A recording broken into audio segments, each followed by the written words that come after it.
Okay, everybody, are we ready? Good morning. We're starting on page 39. We're working on the listing presentation. And this segment is on customizing your presentation for your client, for the seller. I have to tell you, when I was going through this, I'm not sure what the intent is on all of this, so we're going to work on this together and see if we can figure out part of what they are talking about here. But it says, based on the information you uncovered during the pre-qualification, you can customize your presentation to address their wants and needs, ensuring that you are delivering the information they want to hear. So what kind of things do you find out in that pre-qualification part? What motivates them? Their motivation, right? What's more important? Time, price, or convenience? Anything else? Where they're going to? Where they're going to? How soon they need to get started? I always Who think, all is on title? yes, who all is on title? Yeah. I always think if you can get to the underlying emotion of what's driving their move, that's a good thing to know too, because there's always, excuse me, there's always an underlying emotion. Why is that important to know?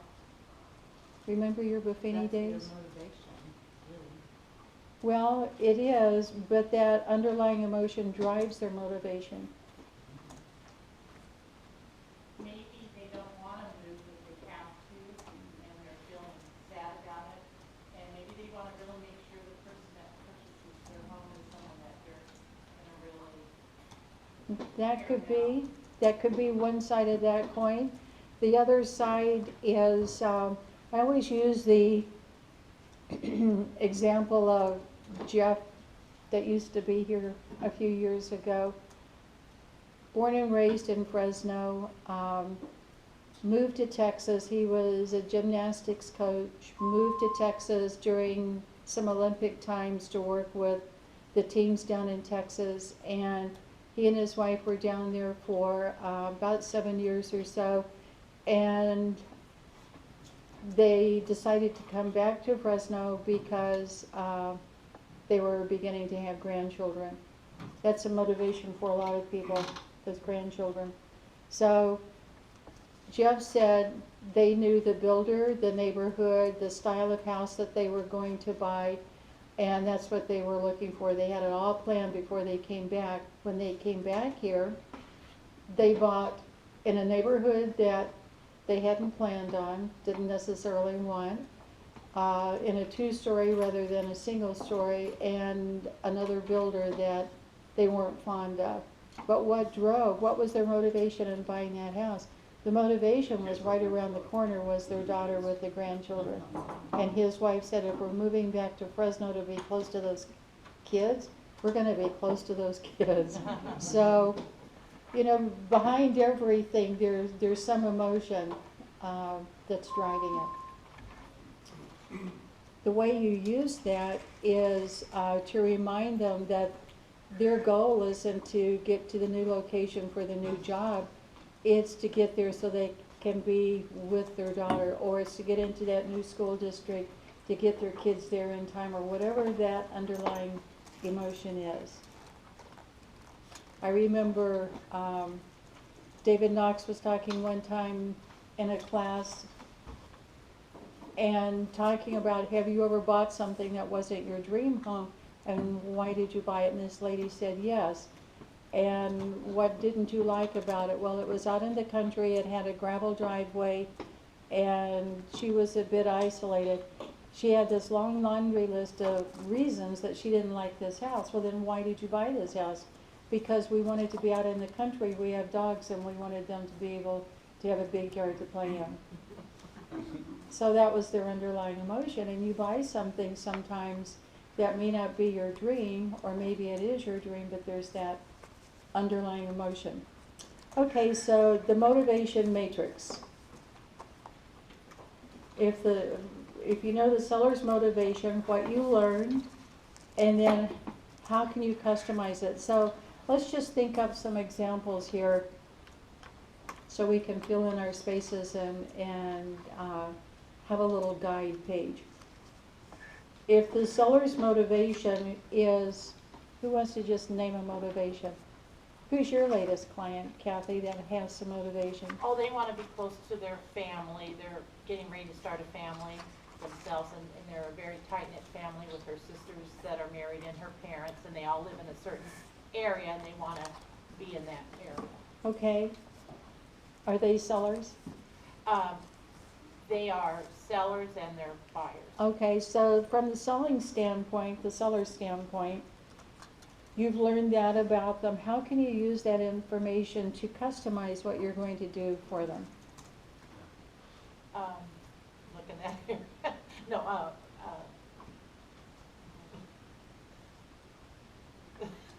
Anybody want to help her? help me out. To Well, customize you it mean- for someone who wants to move. Uh-huh. You mean like a search for that particular area? Well, if you think about that particular person, that particular case, you're gonna go into your listing presentation with something that's specific or unique or important to them. Uh-huh.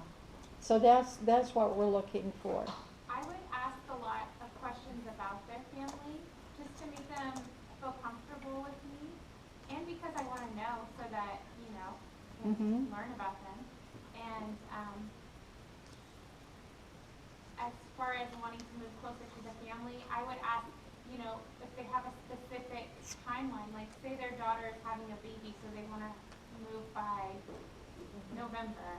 And so that would kind of change the way that you do pricing strategy. Mm-hmm. They might not be interested in getting top dollar if it means that they have to stay on the market longer. Mhm. So I would just kind of explain those different things based on their timeline.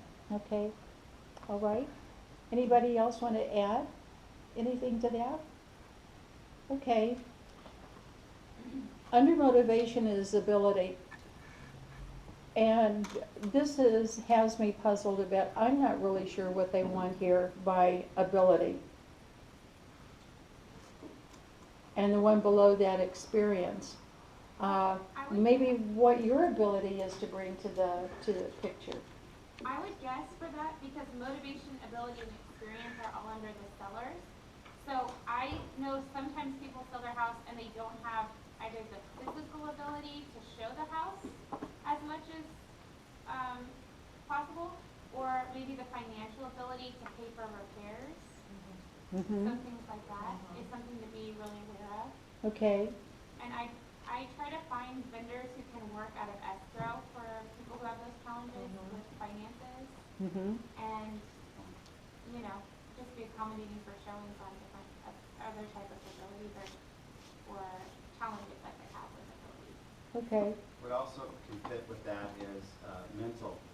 Some people have disabilities, per yes, se, as far as with escrow papers, disclosures, if they're buying loans. A lot of people don't have any clue, that's where we can, any clue what any of that means. yes, yes, Um, And we I have had a to- seller, she was 93 years old, and she insisted uh-huh, that she did all the paperwork, 'cause she was a broker in LA in the Oh. 60s. yes, But I had daughter and a trustee there with me every time. yeah, So I think that fits under ability. sure. And you customized that by having those other people there that were close to her, that could help her, Right. so that you weren't the one making the decisions, they were helping. Well said, yes. Yeah, great. Judy? Just the ability to sell, just because they want to sell doesn't mean that they can actually sell it and get the purchase of the sell price that they need if they're that way. Yeah, And then also if they're wanting to repurchase, they may have a excuse, your version of what they're Okay. wanting to get out of it, you know, and then purchasing the property. Right, that's our situation right now. I mean, we're on a tight rope here, because where they wanna move, the homes are, you know, 100 grand more. And, so, I mean, they're using every penny of proceeds from the sale of their house. And hopefully there aren't too many requests for mm-hmm, repairs and things like that. Okay, Yeah, when I see this, I think about a situation that I'm in right now. I have two families, motivation all driven by grandbabies. Two families working together with the property. And so one of the, as I'm looking at, because there's two homes, it's a unique situation.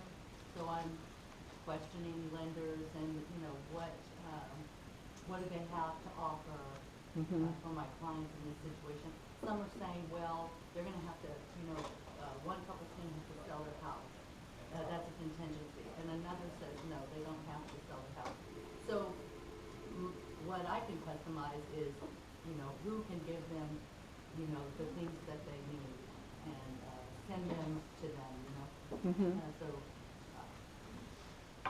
So they're not frustrated by that. I'm trying to just weed out the things that aren't gonna work for them. So, yes. I don't know if that's what they're asking for, but that's Well, how I take it. That's good, thank you. I think all of you are on the right track. Mitch just gave me what we actually needed for this, and it says ability, under motivation, they've got move out of state and relocation information and referrals. So that's always key. Oh, thank you, Mitch.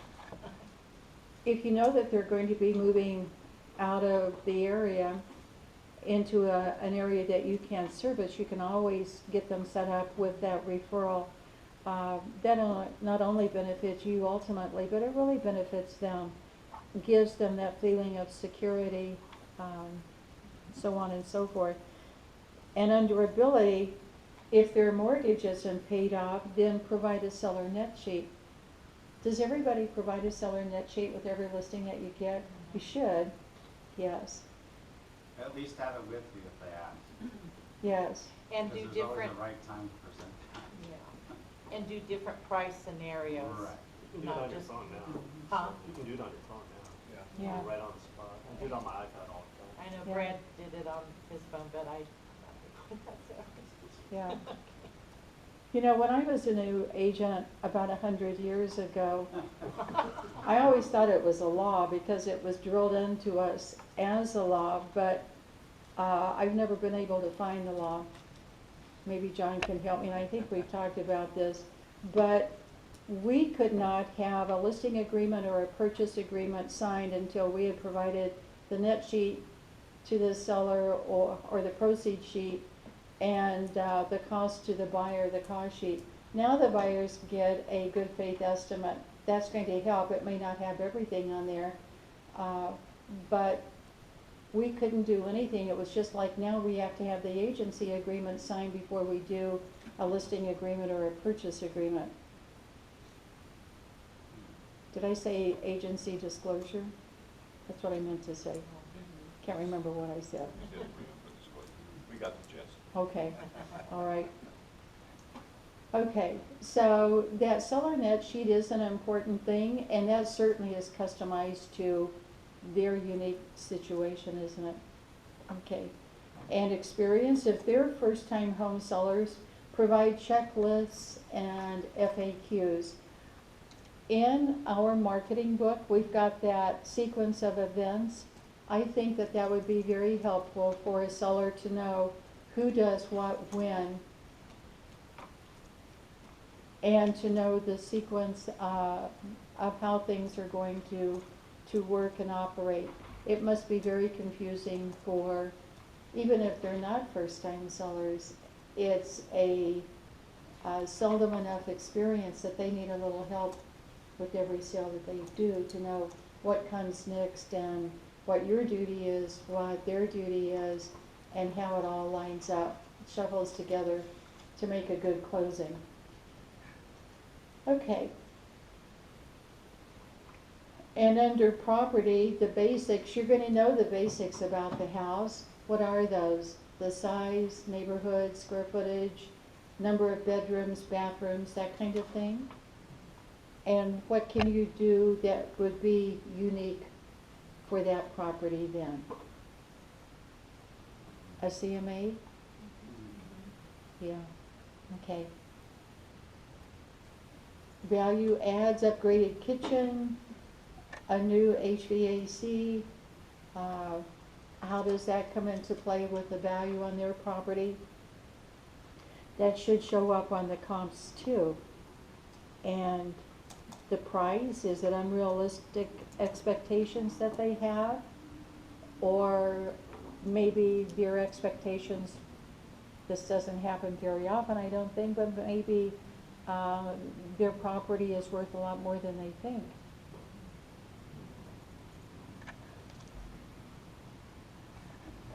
Okay. And then it talks about ZAP and incorporating ZAP into your seller conversations and listing presentations. How can you do that? What can you tell a seller about ZAP and why that ZAP program may be important to that seller? Anybody? Yes, Stephanie? I would use it to highlight our ability to instantly respond to people who are very interested in their house, so that we don't let any buyers fall through the cracks. Yes. And as leads come through Lead Router, which I understand is the engine for ZAP, then those are pretty much instantaneous. It gives us, it's a lead capture system, and I think maybe that would be a good way to explain it to a seller. When somebody makes an inquiry on the internet about your listing, it's going to be picked up by a service that we have called Lead Router that's connected to ZAP, or you can just say ZAP. Lead Router may be too much information. That lead is captured and it goes to one of our agents immediately, and we have a short time to respond and to service that inquiry about your property. So many leads for people that don't have a service like Lead Router. Somebody has an internet, they get an internet inquiry, and then they maybe will respond to that in a day or two or next week, but most usually it's never. So the importance of ZAP is that it's immediate, and we have a certain time period to respond. Doesn't Yes. that go to the listing agent instead of just any agent now? It's whoever's in the queue next. Okay, I thought it went directly to that listing agent. I think Lead Router maybe used to go to the listing agent first, and if there wasn't a response, then it went to that queue where people, the qualified people were in line to get that call until somebody took it. Can I, Yes. I believe that it's fed by multiple sources. So we have an association with Zillow, and not an advertisement of Zillow, but just our listings that get published on Zillow. So if there's an inquiry from Zillow that gets fed into Lead Router, that goes directly to the listing agent, typically. Okay, yeah, that's. And then if it's from the Century 21 C. Watson website, it goes to the next person Okay. too. Is that right, Mitch? Something like that. Yeah, I think that some of the sources are fed directly to the listing agent, and most of them are fed to general. Okay. I mean, just like- Realtor.com comes directly to you if they're through, Zap. So if Oh, you would okay. say inquiry. Okay. I would think that all of those 200 search engines and real estate related websites that Century 21 feeds into would feed into ZAP, any lead coming from any of those sources. Yeah, and I then would those think. go, I think, to the listing agent. So when we receive Mhm. these, it'll be through Realtor.com. Hundreds of places. Right, Yeah. but it'll specify where it's coming from, in those pictures. I know the one says, it'll say like inquiry. Mm-hmm. Mm-hmm. But Marcia, that's an excellent point, having watching from other real estate companies, why my home is here. I never thought of that before, but it's absolutely point. About the ZAP and yes, Fed directly into our system, and we're under a timeline to respond. yes, Where other companies don't have that. yes. 15 minutes for best response. Yes. Yes, it needs to be, it used to be set up, Mitz, and I don't know how it is now, when they first set up that model program, we had 4 hours to respond, and I always thought if it took 4 hours to respond to a lead from Lead Router or Zap, you've probably lost it. Don't you think? Yeah. Shouldn't it be as immediate as you can make it, and if you can't take it in a very short time, I would pass it on. But that's my thought. I'm not sure how you all feel about that or what your practice is, but I think the immediacy of getting back to somebody is of primary importance. Okay, we're all on the same page then. Okay. And at the bottom it says, while the basic flow and template of my presentation is always the same, the details will change based on what I have learned about my seller during the pre-qualification. And I think that's just pointing out that pre-qualification is really important. The more that you can do before you are sitting there in front of them for your listing presentation, the better your presentation, the more meaningful and the more effective it will be. Okay. The next page is all about client personalities, and for those of you that have been through Buffini, we spent some extensive time learning about personalities. They've got it down to about 4 different styles here. Has anybody ever taken a DISC test or some of those other tests that are available? Yes, Okay, they're interesting, aren't they? yes. And did you fit into just one, or did you kind of blend into a Two. couple of them? I think the Briggs-Meyer, or Meyer-Briggs, which one is it? Briggs-Meyer. Yeah, I think that's interesting, and because it gives you a lot of different things, and then this I put into 2. So, Is that the one that Tony Robbins does? You can get onto Tony Robbins' website, or you used to be able to, and take that. I think it's important to know what your style is too, because that's going to tell you how to work with others. And you know, in Buffini, we learned that it's not only your clients, whether it's buyer or seller, personality, style, and yours, but then you've got the people on the other side and the agent on the other side. So there's a lot of different personalities that come into play here in their style. And if you know how some of those are, it can help you with your negotiating skills, and that's what this is all about, knowing how to negotiate with a personality type. Let's go through some of these. The director, characteristics, take control type, make decisions quickly. Your approach, no need for small talk, get right to the point. Don't overwhelm with data, they only want to see the bottom line. And you might hear, I only have X amount of time today. I don't need a dog and pony show. Let's just, I know what this is about. Let's just sign up and get it done, right? That's the guy that's waiting to watch the Alabama game. Right. And if we don't do it now, you're out, and I'll move on to the next one. Okay, analytical characteristics, analyzes all possibilities before making a decision, likes facts, details, and lots of information. Your approach, they probably have all the information themselves. Asking their opinion will be beneficial. You can't provide them with too much data or information. You might hear, what if, I looked this up on Google already, and they're always asking for more details, more data, right? The relator, characteristics, likes to belong, creates strong connections. Your approach, ask them questions, make them part of the decision-making process. You might hear, I need to run this by whomever before making a decision. Identifiers, looks for confirmation of decisions. And then the socializer. This is probably the one that takes the most time, I would guess.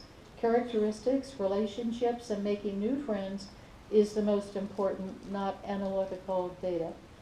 Your approach, know details about them and establish the relationship, then keep them focused on the transaction.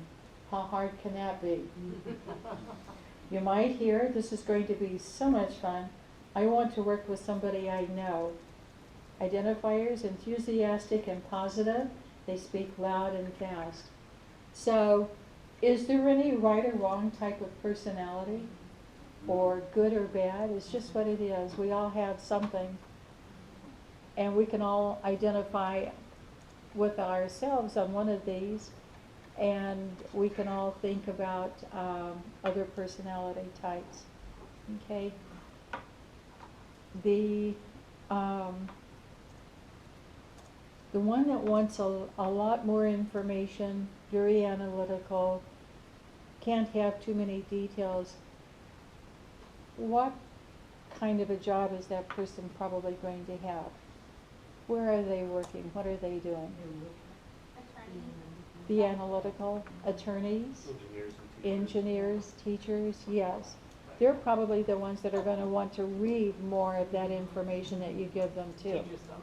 No, I they always thought don't, they did. they don't follow the directions they give.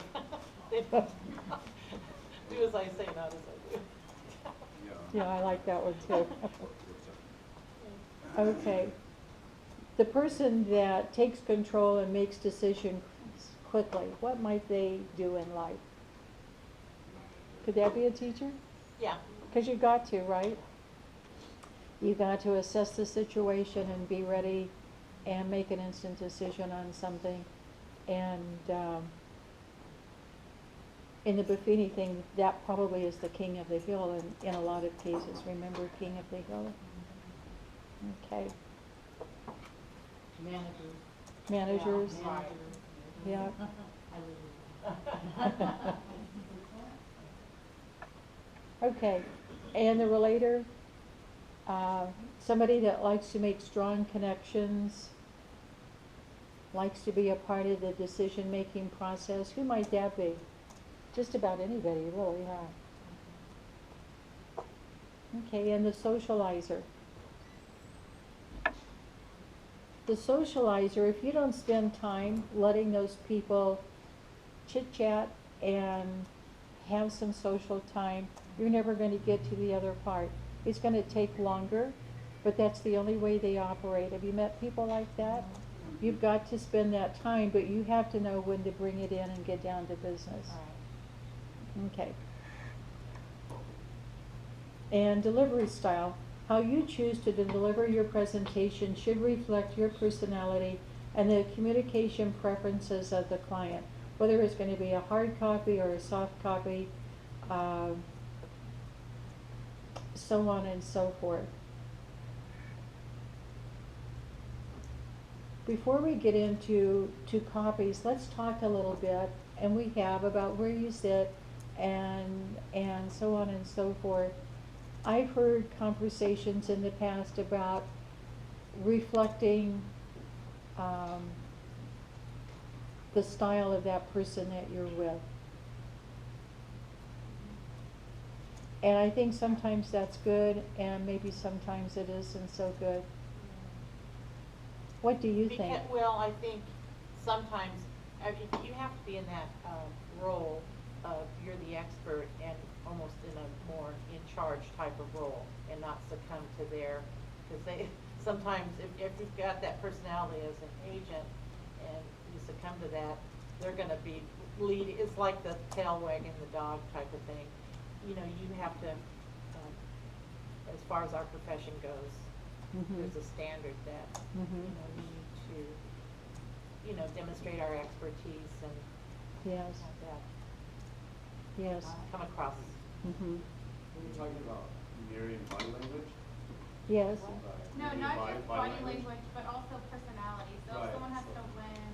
If they're talking loud, and you talk loud too. If You you talk quiet. fast, you talk fast. Right, yeah. Right, if somebody's like real loud and you're real quiet, I don't think they're gonna actually get across properly. Creates a discomfort level. Okay. What if that's just not within you?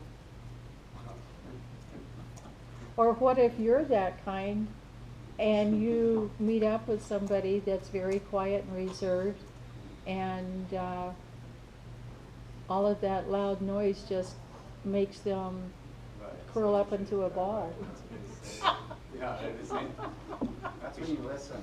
yeah, we should. That's when you listen? You can take notes. And listening's important anyway, isn't it? Asking the right questions to get them to talk. Okay. But Kathy's right too, I think sometimes we have to conform. Uh-huh.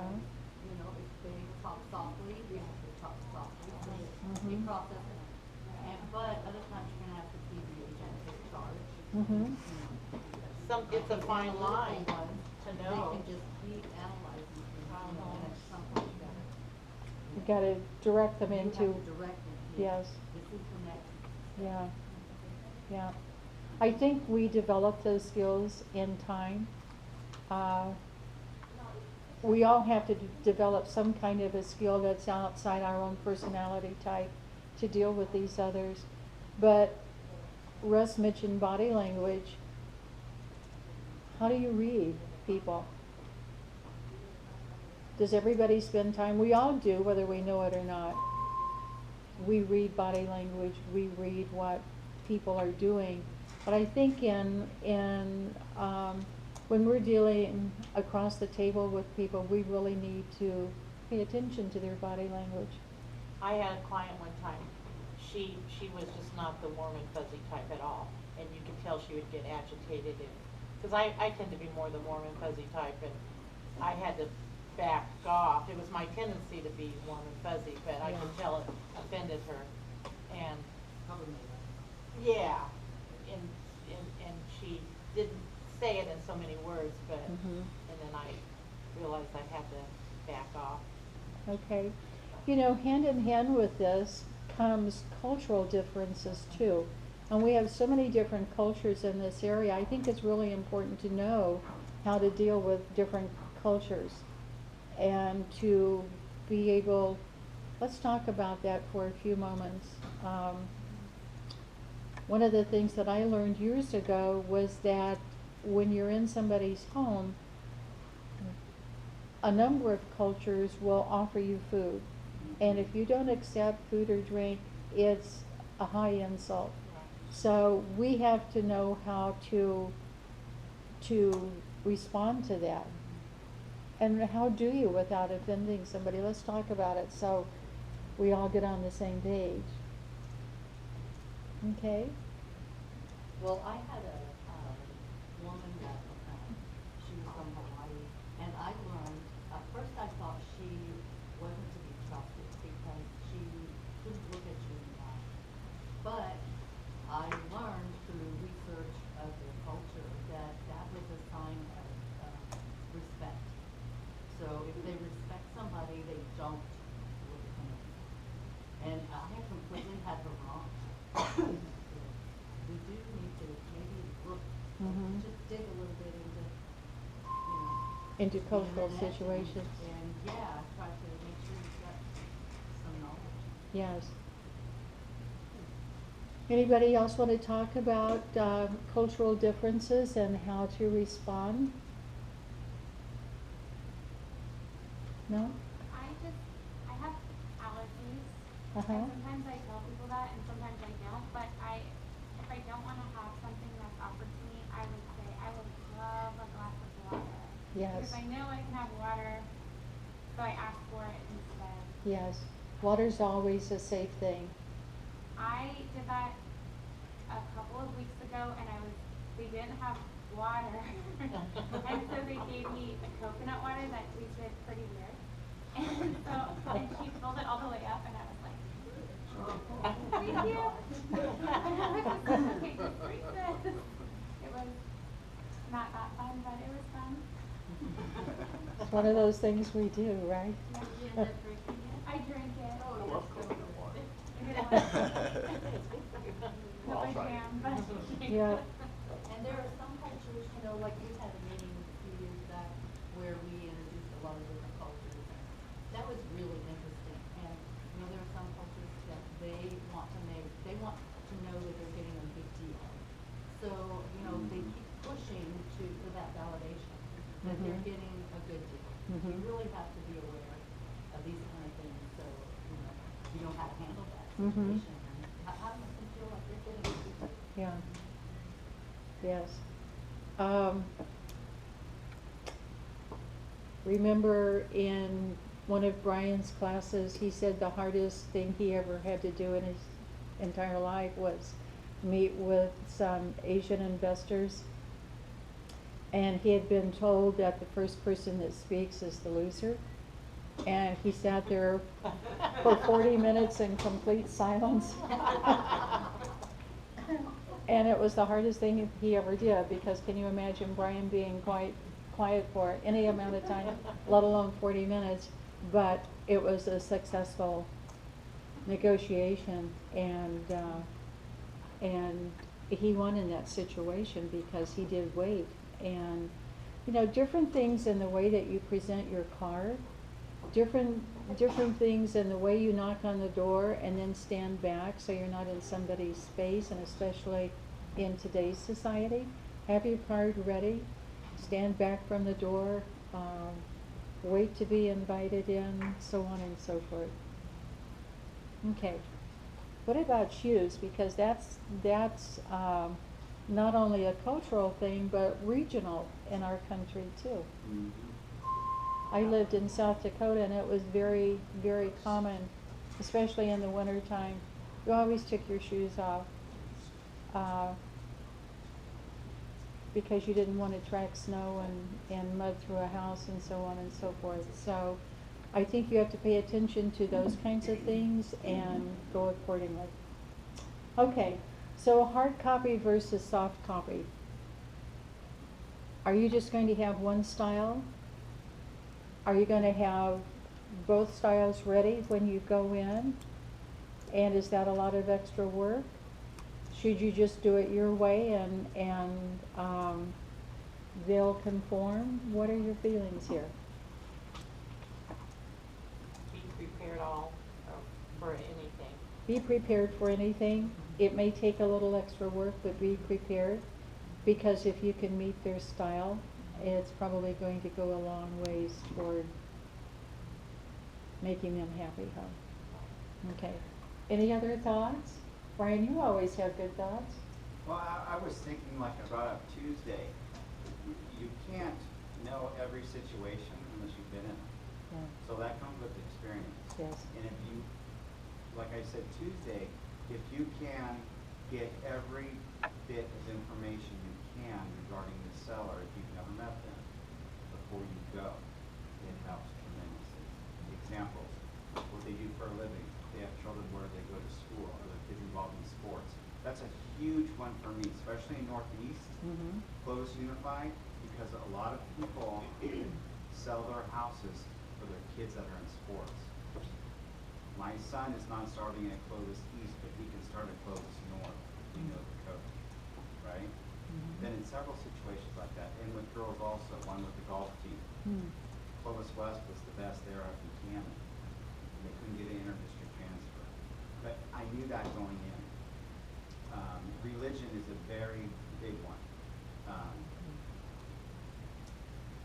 How to deal with them, but that comes with experience, different types of cultures, how they do business. Yes. And some are very tough, but you know what? They're pretty darn good people. Mhm. They just do things differently.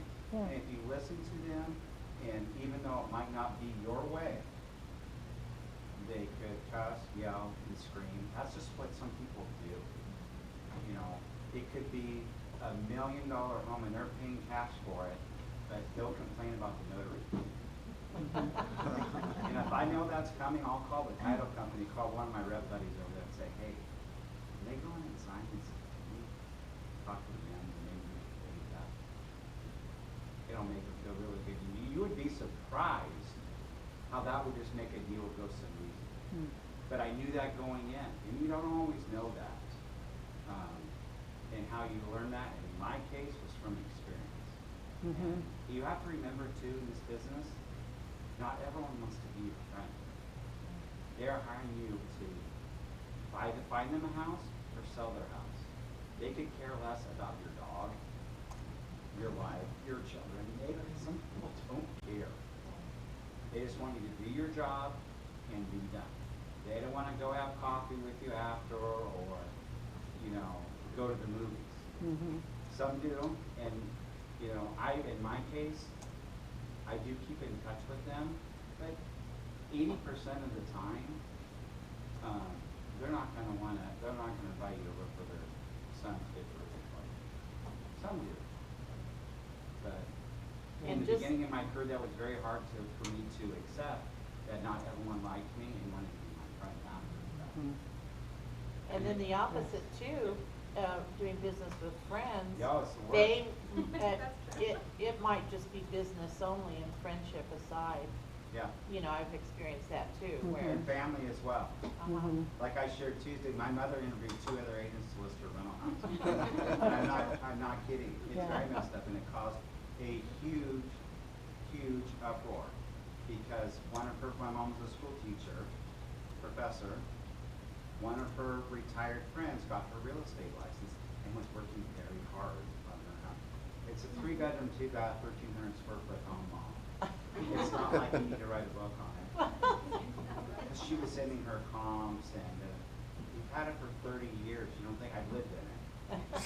You know, and when it came down to it, I'll be honest with you, I threw my hands up and I let my mom's friend list her. Sometimes you just have to do those things. And it's happened with me with family too.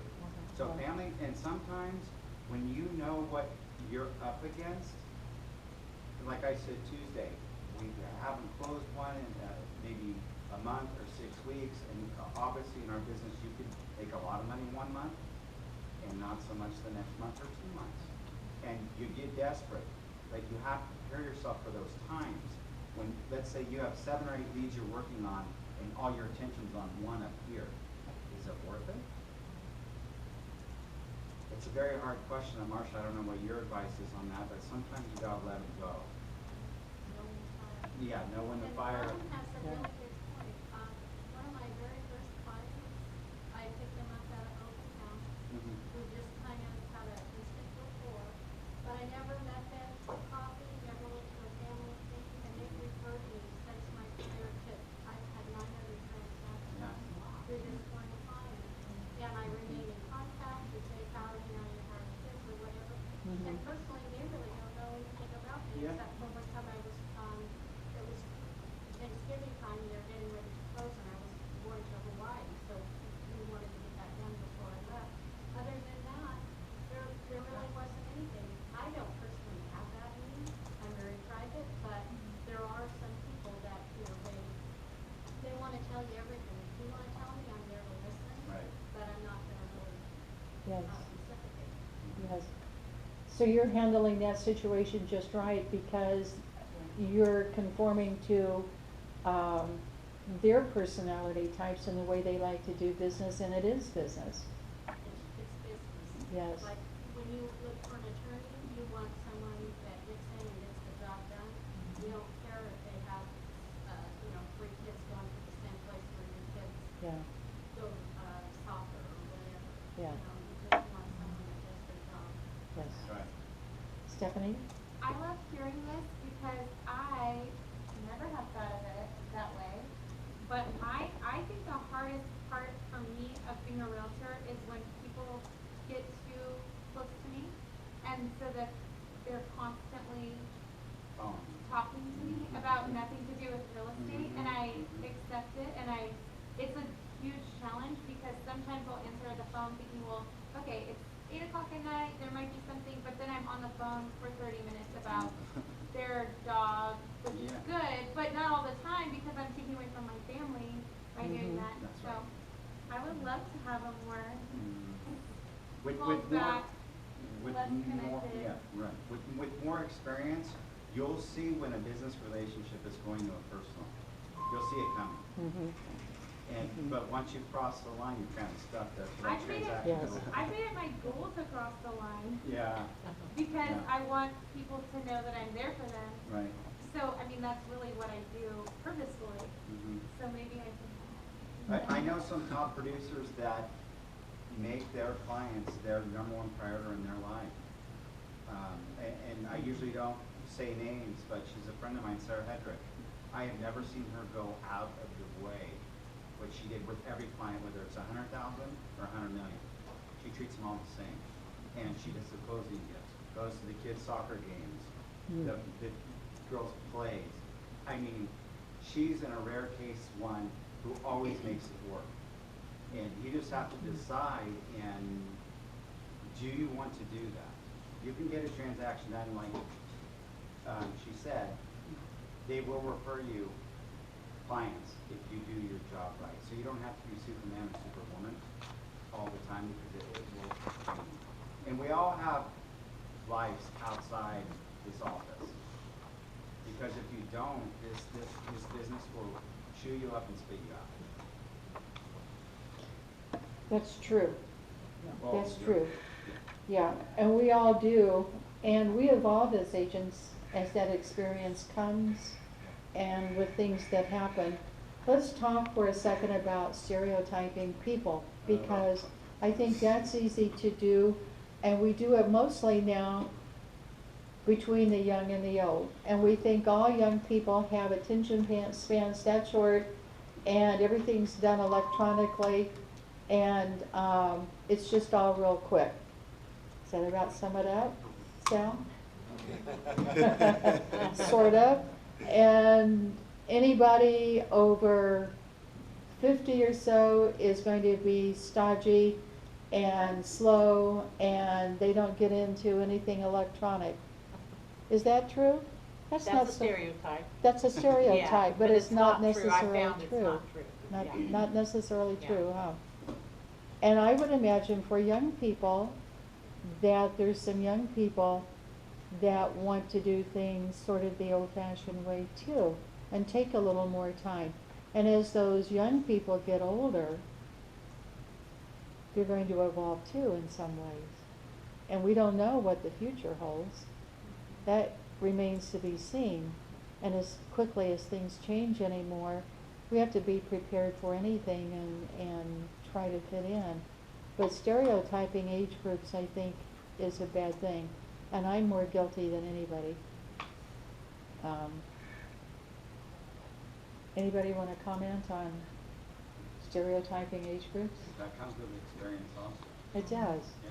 yeah. You're right, you know, I have 4 kids, and my youngest is 25, Uh-huh. and she is an old soul. Mhm. She's not into, you know, techie things, and she loves old movies, she loves the old-fashioned dresses, you know, she's an old soul. Mhm.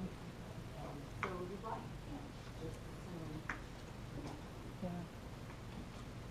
And if you're stereotyped, you're limiting yourself to being open to what they're all about. Mm-hmm. Okay, let's talk about listening for a moment. No. Good one. Is that a developed skill? Are you born with that? Who's a good listener, who isn't? How do you become a good listener? What makes a good listener? By listening. By listening, first and foremost, huh? Giving them a chance to talk and don't interrupt, and they're the important person. We've all got things to share and things that we know, and it's easy to jump into a conversation. But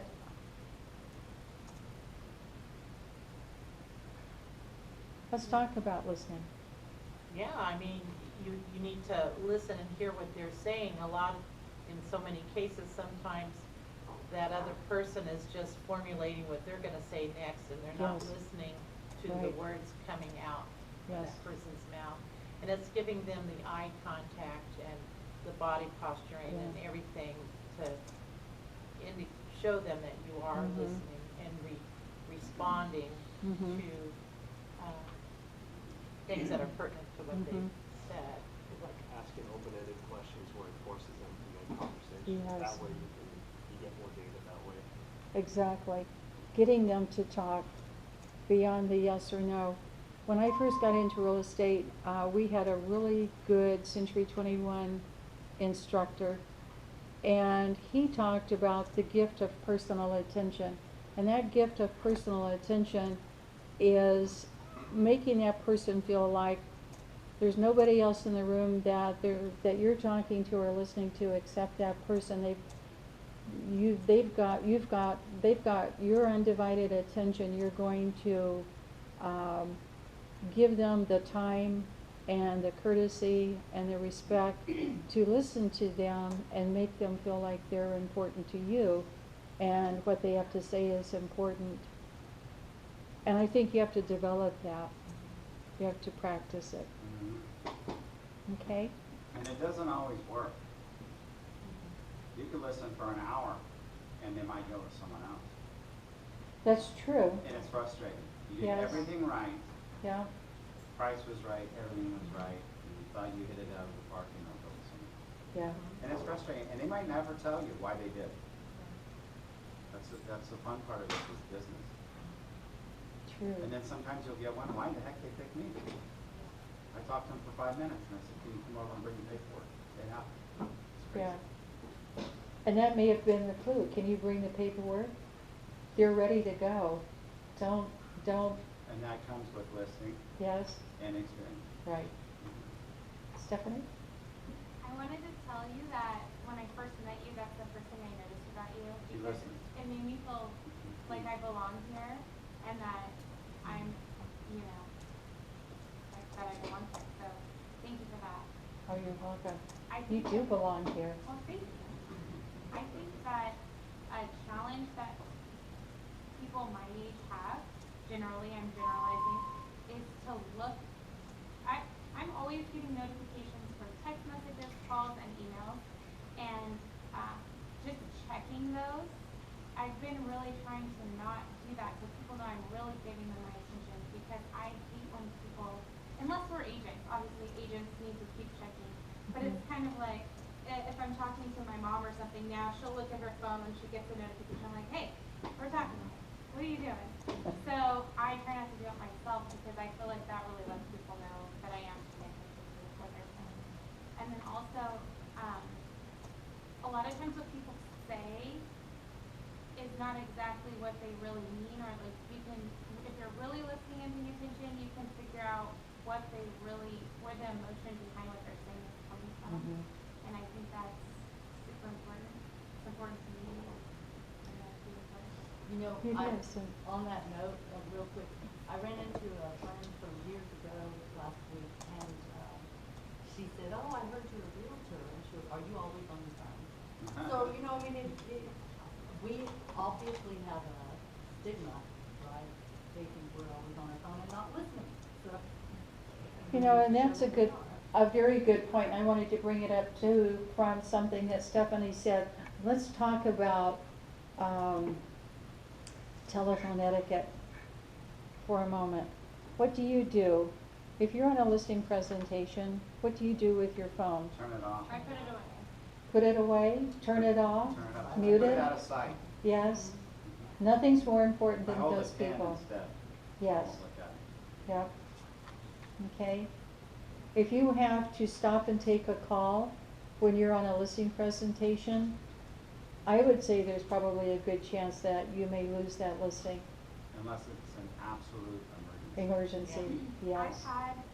I've had where I was expecting someone to schedule because I put a house on the market and you know that first day if it's priced right, your phone's gonna blow up.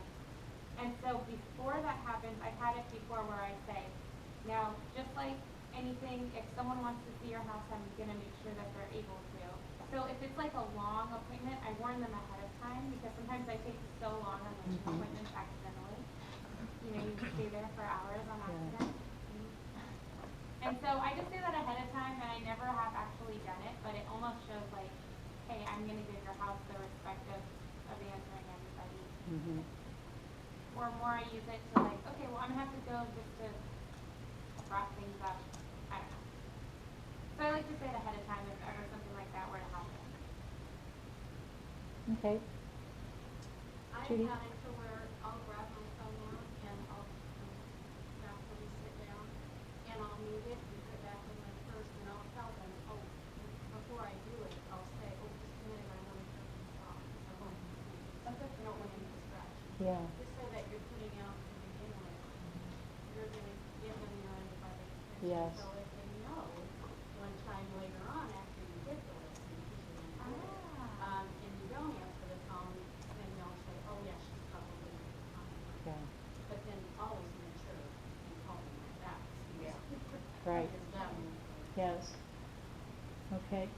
Good tips, everybody. Anybody else have anything you want to say about anything? Okay. Okay.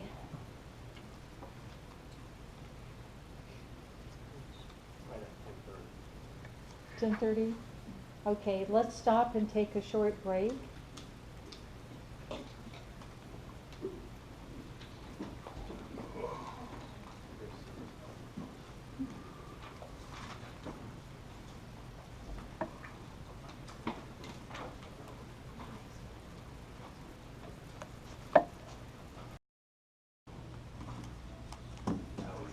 Okay, let's get back on track, everybody. As long as we're talking about listening skills, let's talk just for a moment about mediation, because that comes up in the listing agreement and in the purchase agreement. And mediation is something that before somebody jumps into the arms of an attorney, if they can sit down and talk about something, they maybe can figure out a solution.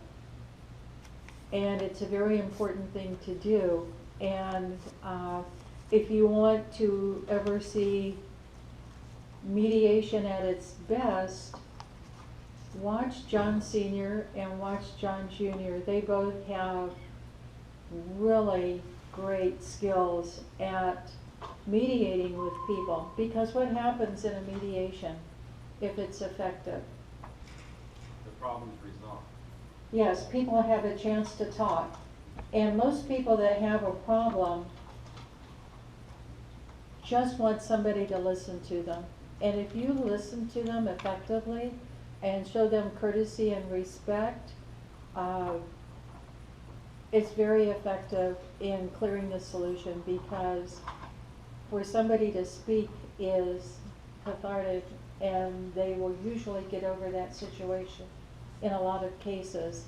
So I would always say, if you have a client that may be steaming about something, bring them in. Let John Jr. have a chance, or John Sr. have a chance to talk to them. John, I know you're back there. I hope you don't mind if I'm talking about you, No, but what you said made sense, is they just want somebody to talk to. yes, You can't be Mr. Know-it-all right out the gate, try to fix everything before they get it out. You gotta let them vent. yeah, And just like us, we feel better after we vent, right? yeah, And we wanna be respected, we wanna be heard. I'd say 3/4 of it's listening. A Yes. quarter of it's you talking and fixing it. yeah, yeah.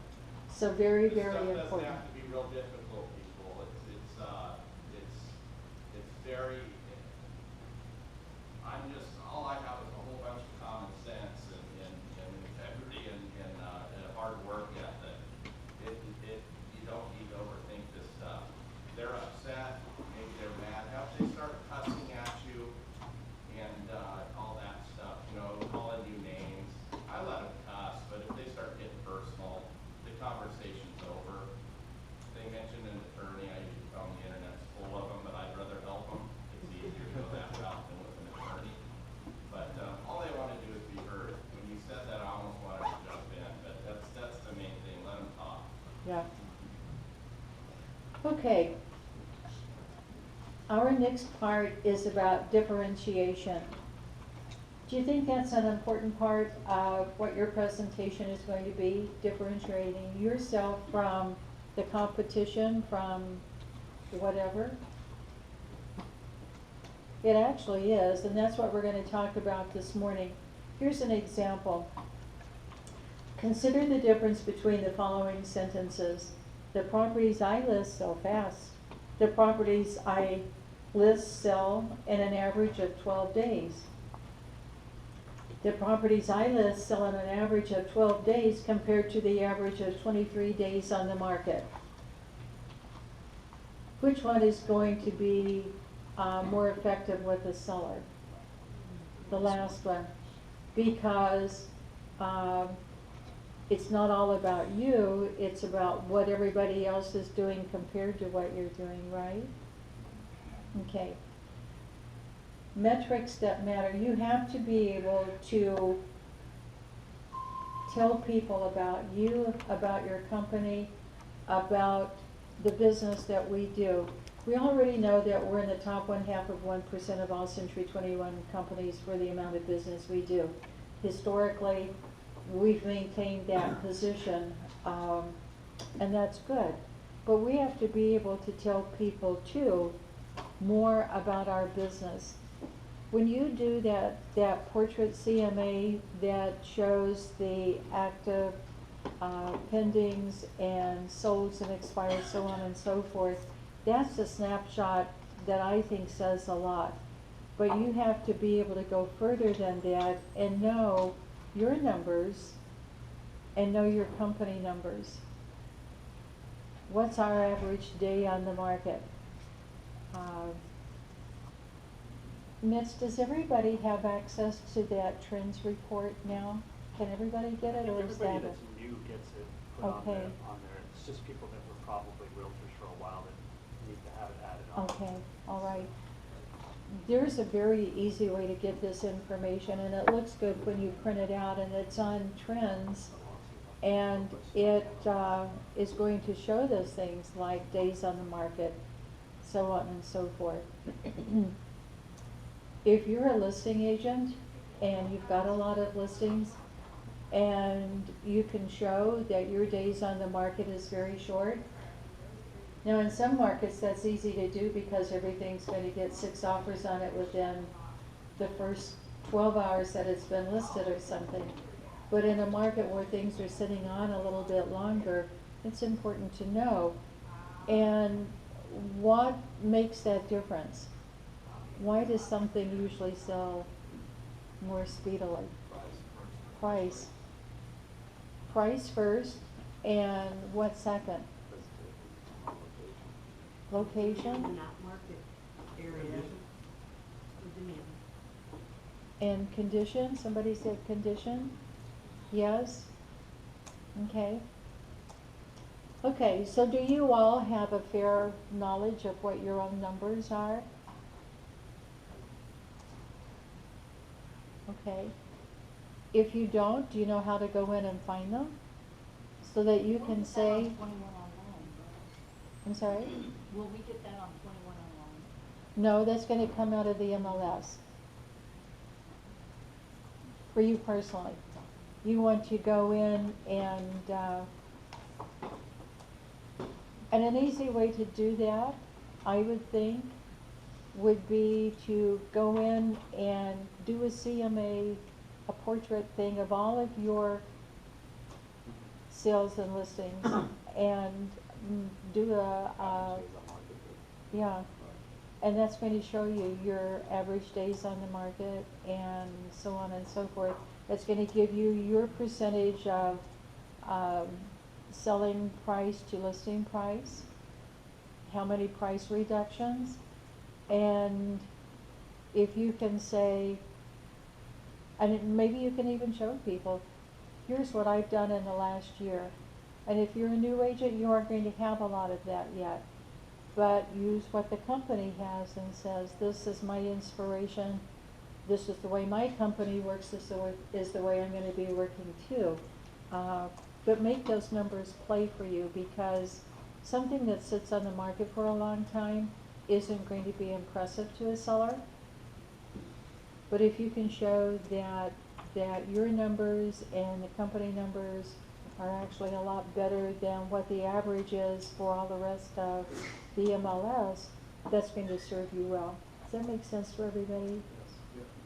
Do you, Russ, do you use numbers in your presentations? You're kind of a numbers guy anyway, I think, right? Yeah, like I just did one right now, but I didn't tell them like my average days on market. It was just a listing presentation. Uh-huh. But yeah, I mean, I show them the numbers of the comps, you know, Okay. like why it's sitting for a long time, and the difference between listing Yes. at the right price and, Yeah. you know, I mean, after the new Christmas has some vacancy for this report, it was actually very fair. Yeah. You know, because you can see it. Not all of it. It's not always these great comps, but when Yeah. it's good comps, it's very easy. Yes. You sit down and go over the pictures of it. Yeah. Make those numbers work. Stephanie, how about you? I always try to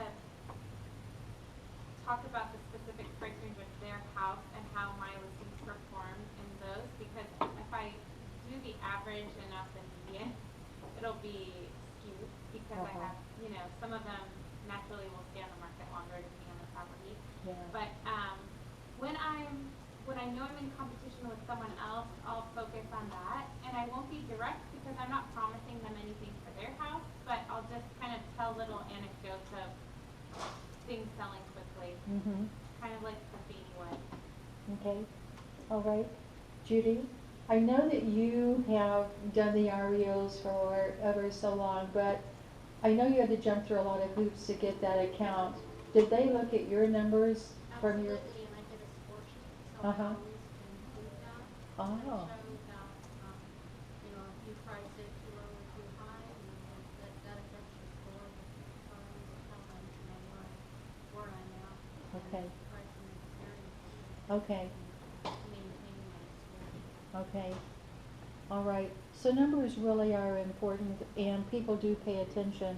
If you haven't been in the habit of doing those yet for your presentations, I would begin now collecting your information, the data that's personal to you, and using that for yourselves and begin building that so that you can use it effectively, okay?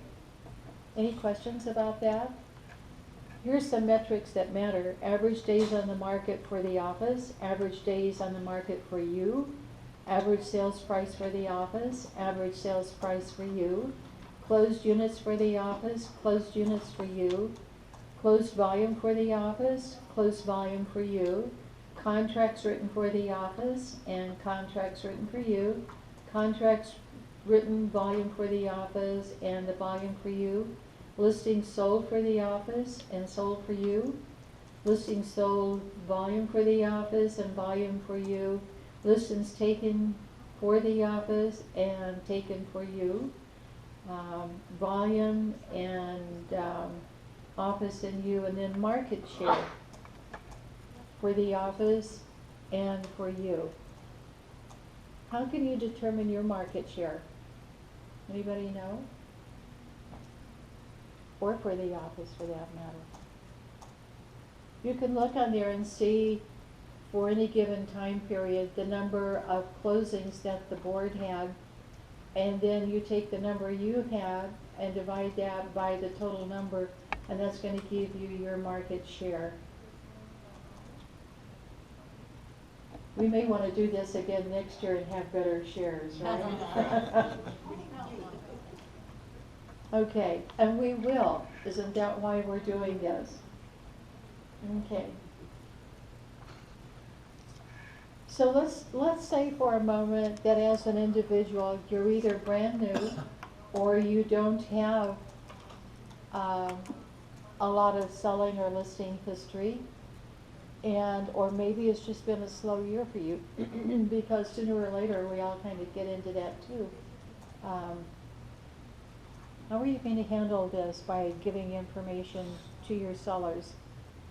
Because you don't want to give them false information, but yet you want to be able to differentiate yourself. You can use the office number.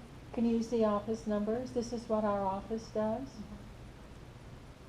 Because overall everything adds up for the office anyway, right? Okay. Emphasize what you can do for them. Yes, emphasize what you can do for them regardless of what the numbers are. Yep. Every day's a new day, right? Stephanie, any thoughts? Well, I can say that one time I was doing a listing presentation and I knew that someone from the Zuber team was coming, and my client said they sell so many houses in Fresno, and obviously they sell a lot more houses, right now. But I didn't say anything bad about them, but I said, one good thing about listing with me is that when you call me, I'll always answer my phone. Because I do a good amount of business, but not so much that I'm not able to answer my clients' phone calls. Mm-hmm. I didn't say that they didn't, I just said that I do. And you'd be So- talking to the same person every time too, not, Yeah, you know, but- there's a team exactly. that gets jumbled around. Yeah. I mean, it's very true, and I didn't say anything badly about them, but I did imply that it's nicer to go with someone maybe who's at the, able to give them personal attention. Let's talk for a moment for new agents and what new agents can say that are maybe going out on their first listing presentation and they're going to come up against this question, why should I list with you? You are brand new and I could have the Zuber team or I could have this person or that person. Why should I list with you? I think that any new agent can say there's a number of reasons. First of all, I've got a company with a 60-year history that stands behind me in everything I do. And not every company can say that. The other thing that a new agent can say is, I may not have the track record yet, but I'm working toward that. I've got more time to devote to you and your needs than a big team that is going to cookie cutter everything for you. I've got the time to give you personal attention, and I will be there every step of the way for you. I think people like to know that you've got the time to devote to them and give them what they need. And I don't know that they would get that from somebody, from a team that's selling 100 or 150 houses a year. There has to be something where one person can do more than a team in a case like that. You may not be able to win everybody over, but I think that if you approach it that way, that what the company brings to the table is what you bring to the table, and you can devote all of that time necessary for holding their hand through this situation. Maybe they haven't sold for a long time, and they need that special attention. Stephanie? Another thing with being new that I remember, I felt when I was brand new that I should be 100% an expert, even though I wasn't, just as much as any other person, because you're taking someone's financial future in your hands. So I think that when you're new and you make excuses about not knowing things, I don't think it's an acceptable thing to do. So I remember saying, you know, it's a process to get your real estate license that I've gone through seriously, even though that might not be the truth. I mean, you know. Well, it is a process, There's some yes. gray area, yeah. Did I know every possible thing that I was supposed to? Probably not, definitely not. But, you know, when you get your license, that means something.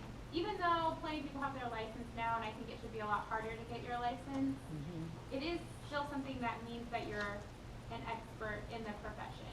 Even though we know, not the truth necessarily, but I think that that's important and that's something to highlight too.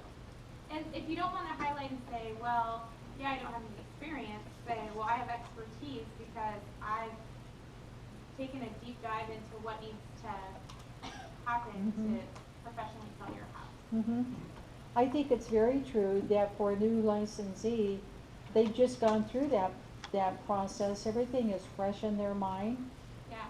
They don't have to know it might be all jumbled up, but it's fresh in their mind. They're going through training at their office, and they're very idealistic as a new agent. And I think for a seller, knowing that they've got an idealistic person that's going to work hard in their best interest is something that you should tell them. And I would never be afraid to tell somebody that you're a brand new agent, because you're going to bring some special things to the table that nobody else can at that point.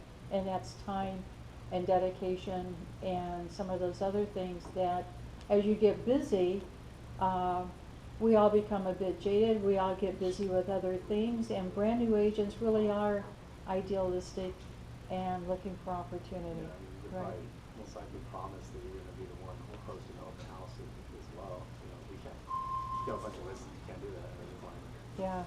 Saturdays and Sundays Yeah. every day. A lot more personal attention that you can devote to those listings. Okay. Anything more anybody wants to talk about that? Okay, let's talk about strategy. Have to strategize what we're going to do in the market, depending on what the market is. Most important part of the strategy is price, knowing the price. Okay. Markets, make sure I'm on the right page. Marketing sells listings that have been priced correctly.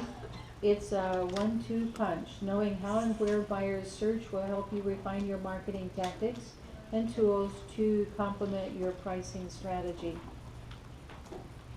Buyers by numbers. Nearly all buyers, all recent buyers, looked online at properties as their first step in the process.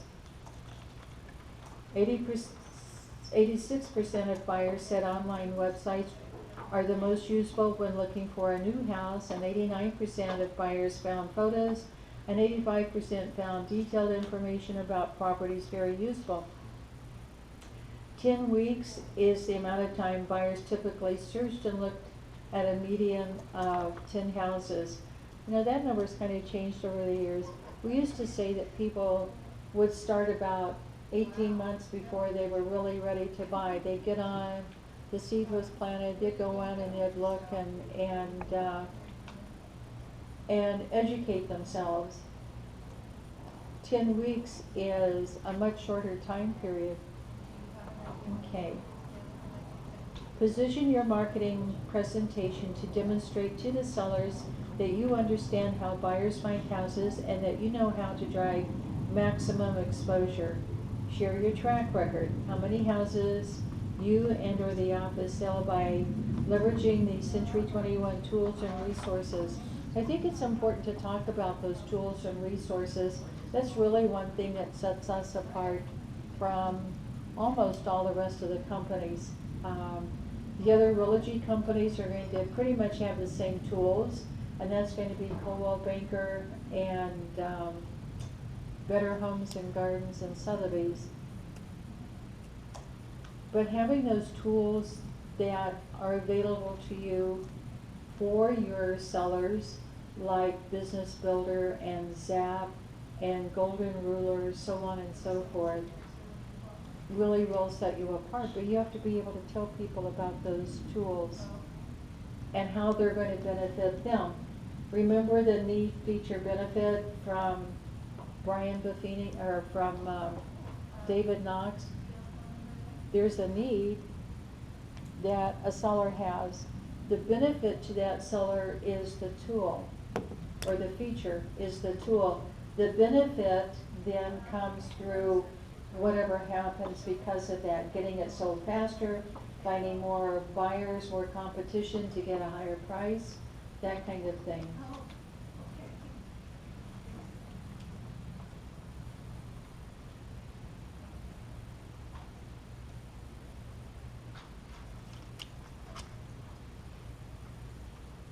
Okay, goal number 4, discuss your pricing strategy. The ability to accurately price a listing is one of the key skills a seller values in a real estate professional. Remember, 19% of sellers said this was the most important thing to them. And 20% who said, excuse me, selling their house within a specific time frame won't be able to move unless their home is priced to get them out of there in time. Okay, your job is to help them get the price right the first time. Let's talk about that, because I think that we come up against sellers that say, I want to start high, we can always come down. What have they just done when they say that? Kind of shot themselves in the foot, right? The initial impact on the market is the most important thing for sellers, I think. If you've got a house priced right, and this goes right back to that CMA showing solds and current properties on the market. That CMA is going to show how long a property's gonna be, has been on the market, the total days on the market and the days that maybe you had it listed with your company. There's a direct ratio to the days on the market and the percentage of selling price to listing price. The more days it's on the market, the lower that percentage is going to be. It shows right there, almost every time. I think it just says so much, and for a seller, if it isn't priced right, you're gonna lose that initial impact, because what do we know in today's market? We still probably have more buyers than listings, and so there's competition with offers.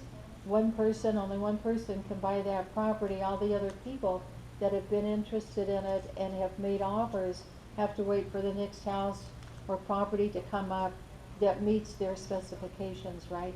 So they're out there waiting. We used to call it the waiting in the wings theory. They're there waiting for the next one to come up, and when it hits the market, they're ready to go. But if it isn't priced right, they're gonna bypass it. Or a savvy agent is going to use it as a springboard to show that property to sell another one at a better price. Well, I'm gonna show you this one. Compare that one to this one over here. It's the same floor plan, same house, but you can get it for X number of dollars cheaper. Okay? Anybody use that strategy? Yes? Yeah? And it works, doesn't it? We're listing too, we use that as well. You know, it's list lower than the competition is the house that you're looking at. Yeah. You know, your house is better. Yes. They're slightly similar to this one, maybe a little better, you lower this lower, and maybe it's compares, you know. Yeah. It's not gonna believe you. You're gonna see this one, and this one's gonna be a lot nicer and cheaper than this compared, so jump on it. Okay. Anything anybody wants to say about pricing strategy? I always tell them I'd rather have you be right and me be wrong and you get the price, but what we're looking at right here is telling me that that's not the case. Yeah. I mean, you're not making it up, it's the stats showing you what the truth is. Yes. You just gotta make sure that they understand that it's empirical data, it's not my feeling about the property. So, That's true. And what does every seller have? Emotions, right? Tied to that property. I've just put in all of these improvements and I should be getting this much more for my house. Or, remember the one that Buffini used? I've got the same floor plan. They're almost identical in every way, but mine gets a better breeze in the evening than theirs does. You know, one thing that, this time of year always concerns me is using data from the past 6 months, when it's sold and how many days on the market, these kind of things. This time of year, what do you recommend, we anticipate, you know, if a house sold, you know, in a neighborhood averaged 10 days in the last 6 months. Well, now we're in a slower time, so, you know, I don't feel comfortable just saying, I don't want them to think that your house can sell in 10 days if the price is right, because it still might take longer. Yes, and what influences that? The buyers that are willing to buy it. The amount of inventory on the market, perhaps? Yeah. In some cases? Well, still we have more buyers than sellers. I think it adjusts though, because like during the peak time is busy, we're buying and selling for people out of school. And now in the summer, in the winter time, there's not as many people selling, right? So there's less on the inventory, so people that are buying are gonna see the property more. So I think it adjusts itself that way. You're not gonna have as much competition. How do we find the stats for that? Because I would love to show that as well, that, you know, this is the time of year where typically slows down, but, you know, we still, price was right because You just look for the comps that are closest to there this are time less of year. buyers. Yeah, if you go into that market trends, you can set a time period, and if you go back for a year or 2 years, and you can show the dips, Pattern. the seasonal dips and that kind of thing. And that might be a very handy thing to have with you, Just one more if you factor need at it. this time of year, I think that I would like my clients to be aware of, so they don't have false hopes that it's gonna sell in a week. You know, it's Yeah. not June, it's not, you know, likely gonna sell in a week, but Yeah. What are some other things that factor into that? Other than price? For the season, what time of year, that's what she said. Yeah. The school, kids in school, high school, there's less people selling.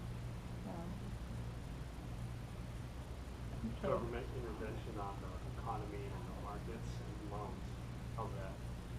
Pretty much controls everything. Well, and what if you're at a listing appointment today and the seller says, I heard that the feds are going to reduce the interest rate.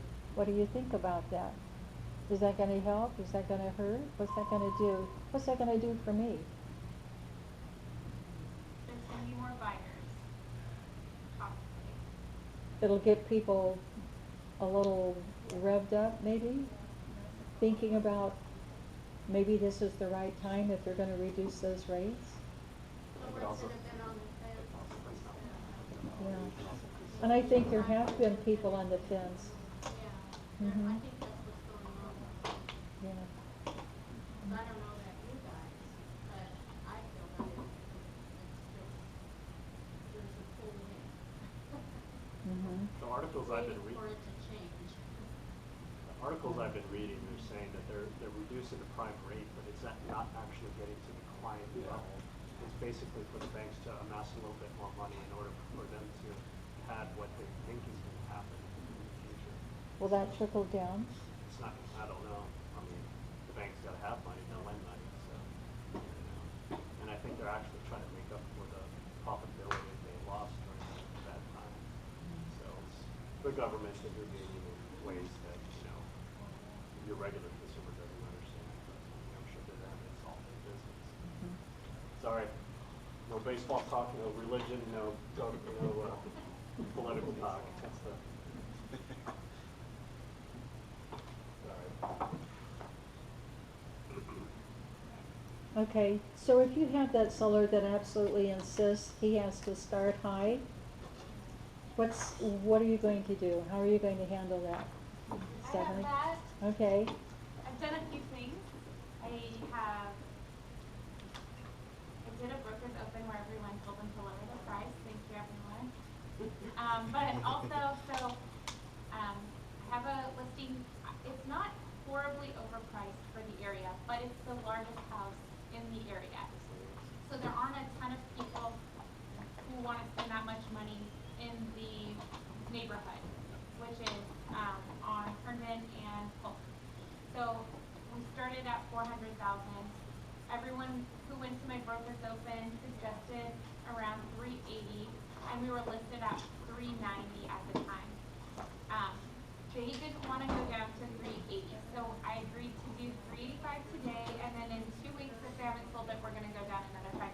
So basically, I created a plan for them of price lowering, and I have explained to them that people are going to see that they're dropping in increments, and then they're going to give them lowball offers.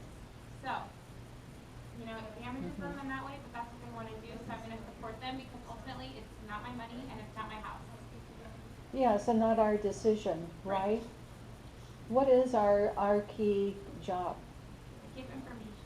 Right, we're gonna create that buffet of information, right? So that they can make an informed decision. And it is their decision, but I think everybody should be aware that we can be held accountable for the price that we put on a property, whether it's too high or too low. And, there have been court cases in the past where sellers sued listing agents for the difference, and whether it was too high or too low, if that makes any sense. I don't know if you know of any cases locally, John, in your experience, but I remember hearing about this in training years ago, where if you had to underlist or overlist a property based upon that seller's desires, it's good to maybe have them sign a piece of paper that they're aware that your recommendation might be higher or lower, and you're listing according to their desires, even though it may not show that it's a valid market price at the time. That's open. What we find sometimes when we don't do that is that the sellers typically will get it, they'll now blame you because you probably thought they'd shown you when you told them that overpriced, but I'll go ahead and do it. But, Yeah. Aren't we protected in all the, I'm surprised if we're not protected on that. with well, it all isn't so much the being protected. Part of it is, disclosures the instances that I had, people arguing with breach of fiduciary duty that you didn't properly advise me. So sometimes those forms, you know, go back and you've got the document, you look, I'm going ahead and I'm gonna list it at the price, I'm telling you I think it's above where it should be. Whatever reason you're gonna do, because you don't wanna lose it, you want a chance. Assuming they're talking to you and you're interacting, they're saying, well, we'll lower it, bring us an offer and we'll look at it. But sometimes that may go away when you want to get something, they may be a lot lower than what they anticipated, so maybe some problems. But usually what happens is you have a breakdown. People, obviously people complain to the department because they're upset, because they think they've been wrong in one way or another. And that instance, they think that you didn't do the job you're supposed to have done. So it's out on the market, nothing happened, and finally you get to that point where you begin to have a breakdown between you and your client. And you know that everything's you know, the honeymoon is over, and now we get into that cycle, and it's sometimes hard to avoid. I mean, I think communication is one key way to keep that from happening. But you know, not every listing you can sell. Sometimes you have to part the ways. But usually, people who are complaining to us on most bases, there really isn't a lot there, because typically, if you look into it, the agency government is supposed to given the constraints that we have. So, We had an agent that had a strategy, maybe a year and a half ago or so, and she came in and she said she had a nice home in a very nice area, gated community, and she said, I'm gonna list this low because I know if I do, I'm gonna get multiple offers and it's gonna bring it up to where it should be. I thought, oh my gosh, that is risky business. I know that this happens every once in a while, and it might be a certain market strategy, but I would be careful of things like that, because they might backfire. Don't know how everybody feels about that, or whether you've used a technique like that, but I just think it's scary. That's someone's house. That's their Yes. investment, and you're playing games with it. Yeah. Because Christmas market changes like that, and I wouldn't want to be on there with that where you're pricing it low and then guess what? Yeah. All of a sudden, you know, it cools off, and now that house is there and you have one offer at that low price. Yeah. What are you gonna do? Yeah, that's it. the question comes, are you looking out after the client's best interests? Yeah. With that methodology? Yeah. Unless they're on board with it. Is that, this is what we're gonna do. Oh, that sounds good. Okay, all right. Yeah. So, And I have had clients ask me to do that because we did have a market to where that was happening. And all the time, I just say, wouldn't you rather just put your house in there effectively where it needs to be? And the market will generate yes. the offer. Yeah. Let's place it where it needs to be. That's better wisdom, I think. I just think that's somebody's house and I don't want to take it Yeah. ever. And I think that we see things like this that come up in different markets where people are trying to strategize in some way. It may have some effect, but I think it can be risky, and the best course of business is just to do it the right way, just like you say, Judy. Well, and then I worry about when it comes up for the appraisal, if you listed at 250 and now the offer's up at 275, the appraiser's gonna count that to where it was Yeah. listed. And, okay, multiple offers were received, but was it enough to support, to generate that 275 offer? Or was it just, you know, a frenzy, and so now it's on that appraiser to support that price? Yeah. And if I were an appraiser, I'd be making sure that every I is dotted and T is crossed, because if anything happens, it's gonna come back on that appraiser. How did you support this price when, you know, it was priced at 250? Well, you're not gonna accept one that's too high either, right? Yeah, you Well, then advise you them, have- advise them not to. Right, then you have that conversation Yeah. with the seller, well, why shouldn't I? Yeah. They're out That's of where that. comps, I mean, you and I both know, it's Right. where comps come into play. But Or- comp or was that where appraisal it- contingency. where it was. I think if you do that and you get that real high offer, then it's hard to peel that seller back down to reality, because, once they see that, that's where their mind is, Unless right? it's cash. And you never know if that, buyer is gonna follow through, you know, really, they could be saying this just to capture that, For sure. you know, that agreement, but at the end of the day, they don't even close escrow, you know, now they're out. Miss Well, or Anita, either have that a or the whole buyer saying, separate I'm gonna do story high on because that. I How many know hours appraisal. would you like me to talk about What that went through on that? in 25 years of real On estate? that, appraisal contingency removal, if they sign that, are they bound? That's what they to do in the copy Bay of- Area. to copy of the cash, right? That's right, if the appraisal So they are doesn't come bound in, if you they- have to they have can't. cash. It's over not the a top. reason to back out then. I mean, these guys are bidding 100,000 over the price Oh, anyway. 100, yeah, right. In the Bay Area. Yeah. Okay, so there's a whole lot that comes into play with this too. I think as an agent, the more homes that you've been in, the more that you've seen, the more homework that you do every day, is going to help you with this process too. And as a new agent, I would highly recommend, take your lockbox, look for, you can start with our company listings, look for the ones that are vacant, go out, leave your card, take a look. It's going to give you a feel for neighborhoods, square footage, value compared to amenities, so on and so forth, and you build knowledge that way. It's a great way to build knowledge before you actually get into a transaction. So for the new agents, I would say get a little group together and go out every day and look at some properties. I remember that's what I did as a new agent. We spent half a day every day for the longest time just going out looking and building that knowledge base. It's easy to do, it's relatively inexpensive, costs some gas to drive around, little time on the internet to look for your properties, but I think it's an invaluable experience to go and do that. And how would you explain to the listing agents when they call you and say, oh, why would you show? I would just Just tell me say we're reviewing the property. Yeah, and the honest truth, I'm a new agent, I'm trying to gain as much knowledge. I may have a buyer for your house someday. I think most agents are gonna be glad that somebody came through, whether they had a client or not, because you'll remember a house that you've been in much more than you will one that's just sitting in the MLS that you haven't seen. You can add some insight on your website, on your Zap website, by making agent property insights.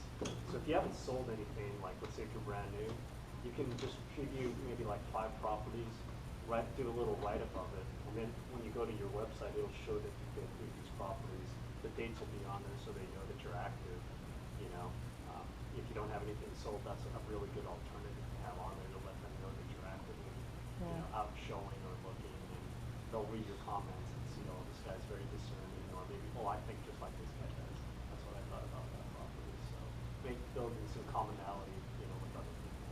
Miss, tell us exactly how to do that. That is, The Zap Oh, it's a Zap program. The Zap program, you can download an app and you can actually make those comments while you're there at the property, or you can just come back to the office, put in the MLS number, and then write the comments on there. They'll show up on your website, which makes it like that. Okay, and that's building for the agent too. Correct. But is that available for the public to see or just agents? I think it's public. Because I would worry about putting comments about a home. Well, I mean, you don't want to make scathing comments about the Right. property or anything like that, but, yeah. It'd be kind of tough to put anything, I feel like, I don't know. Yeah, I know, you try to be politically correct, Yeah. because you're out there looking at Yeah, another, what are we, Mhm. our cohorts, but, our colleagues in the business. Can't you Cohorts, cohorts, I was like, oh, that's not the right word. find something positive to say about most houses in some way? Yeah. It's got good northern light if you're an That's artist or correct, yeah. whatever. Drive here is pretty, or it's a short distance to the shopping center, whatever you can say about that. Okay.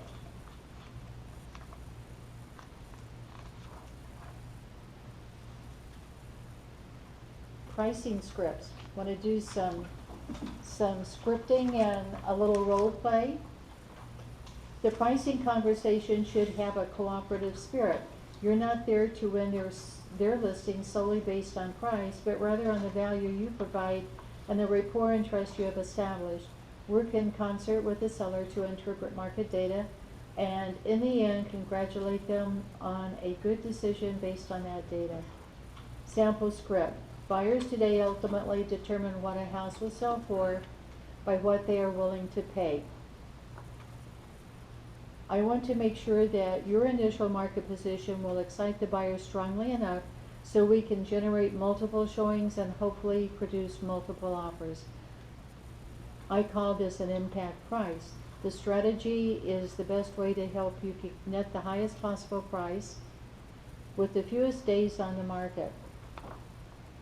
Let's first look at properties most similar to yours in the area currently on the market and that are not selling, and then houses that have recently sold, revealing what buyers have actually paid for houses that are most similar to yours. This will tell us which houses were perceived as of value and those that were not. Based on this data, where do you think we should position your house?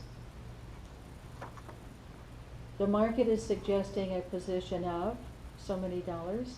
If this is the correct number, your house should be sold in a range of days. And I'd give them a range, not a specific date. If your house is not sold in that many days, I will update the market analysis and see if we need to discuss repositioning the price. Are you comfortable with this strategy? It's been proven to help sellers get the maximum price no matter what the market is doing. Let's go ahead and list your house at the impact price of so many dollars. By doing so, you are making a wise business decision. You know, a couple of things struck me there. If a house is on the market and it isn't selling right away, how often should you do an updated CMA? How often? Right away. Right away? Yes? I would say, Depends on, you know, the seller's motivation, whether it's time or money. okay, Sometimes, you know, I've had where, you know, it was more about the money. And so I said, let's let this go for 30 days. And whereas normally I would think, you know, we should know something within a week, how it's gonna go, so maybe, in 10 days or 14 days. mhm. Adjust it, so it just depends on the motivation. For me, that's the seller has. Okay.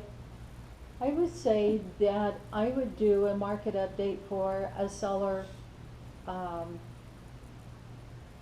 depending on how quickly the market is moving. If it's very quickly, I might do one every week if they haven't had an offer on the property, or once every couple of weeks in a slower, but I think that it's important to keep that seller in the loop about what's going on And that's going to reflect to them very quickly, I think, about what's going on with pricing too, or placement, if you like that word better. If the seller calls, like I usually save like my search, the comp parameter search in the MLS. So if they call me, I can just get on the MLS and, you know, look up the search and just Yeah. give them instant data. So if there's something new or no, it's the same. Mhm. Just Yeah. do a little bit of preparation ahead of time, then Yes. they can never catch you off guard. Be prepared. Were you a Boy Scout? I was.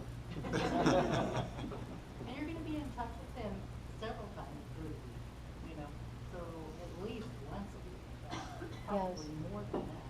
Yeah. So, yeah, you're gonna be updating them, or you, Mhm. if you're open house and you see them afterwards, and Mhm. you can kinda take that time and go over.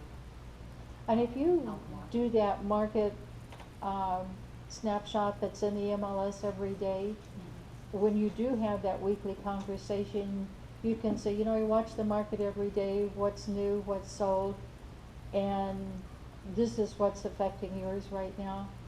And maybe you don't have to do that formal search where you're specifically looking for those comps, but if you know what's happening in the market, because you do watch that, that would be very helpful too. You can tell them, okay, these are the ones that sold, all the lower priced homes are selling first. Yes, And, you know, it's good for them to know that they can make a decision. yes, Is it cheaper to wait Yep. until there's a last house in the neighborhood, or go ahead? yeah. Okay. The scripts that we just read, are you using some of those? I think everybody is, really.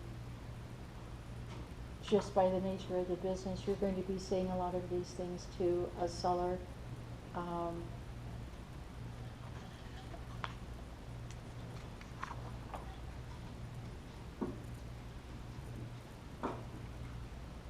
Okay, they're talking about common objections here. Objections happen, and they are a good thing. Objections mean that the seller is fully engaged and that they offer you an opportunity to show value and build a relationship with them. And we've just talked about this one. I want to list for more. You can go into a lot of conversations about that and how to handle that objection. Can't we at least try at a higher price? We can always drop the price later if we don't have an offer. We've talked about that. And I would sign with you today, but Agent X will list it for wide commission. I think we're hit with this a lot. Let's talk about commission strategy and how to avoid that commissionectomy. I think a good one after you offer them value though is tell them, if you haven't met with this person, they're already jumping at commission, they're not even protecting their own money, how are they gonna protect yours? Yeah, No. And they can, yes. If they're that quick to negotiate a commission, are they gonna cave in when it comes time to negotiate yours just so they can get a sale faster without really helping similar to, you? like overpricing a listing to the final listing, and Yeah. beat you up later on price. Yeah. That's good. Yeah. Okay. Anybody else?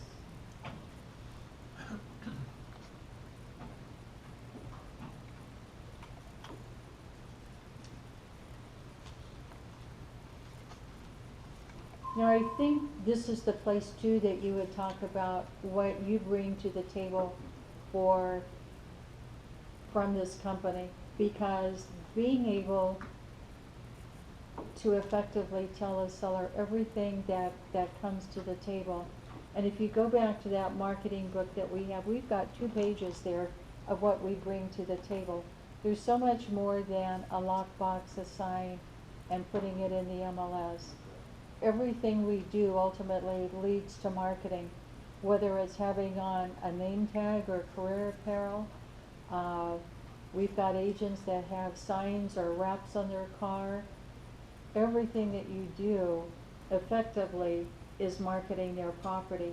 And I would let them know, because it may seem it may seem like, that should be common knowledge or whatever. But a lot of people don't wear name tags, a lot of people don't wear career apparel. A lot of people don't have the tools that we have. There's so much that goes in. A lot of companies don't do what we're doing right now, where we get together and we talk about the best way to serve our sellers and our buyers. Is that going to affect every seller that you work with now? Being here in this class and being prepared, knowing how to be prepared? Certainly those things all affect every seller that we work with. And those are good things.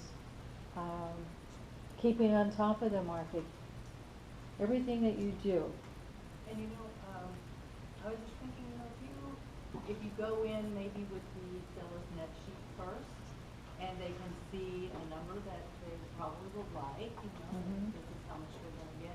Then when you come to the point where you're having to talk about the commission, it might soften the blow, because they've already seen Mhm. that figure, Mhm. and hopefully like. Mhm. If you go in with an attitude of being positive and confident about the commission rate that your office charges, no matter what the market is, and not feel embarrassed, not feel like you have to compromise that rate. Compromising that rate should be a last resort.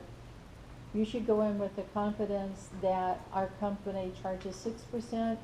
We know the value of the service that we bring, and we don't reduce our commission and then start taking away the services that we provide, because we do provide so many. And I think being confident yourself that you're worth it and you know your value, is going to help you keep that